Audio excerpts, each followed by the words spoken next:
కరీంనగర్ ప్రభుత్వ రంగ బ్యాంకుల పరిరక్షణే ధ్యేయంగా AP Telangana bank employees federation ప్రతినిధి ఉమామహేశ్వర్ చేపట్టిన జనజాగృతి సైకిల్ యాత్ర శుక్రవారం కరీంనగర్ చేరుకుంది. ఈ సందర్భంగా ఆయనకు బ్యాంకు ఉద్యోగులు ఘనస్వాగతం పలికారు.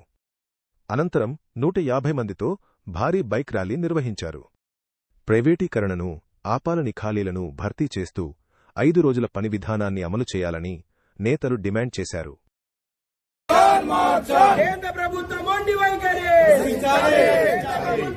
వైఖరి వెంటనే వెంటనే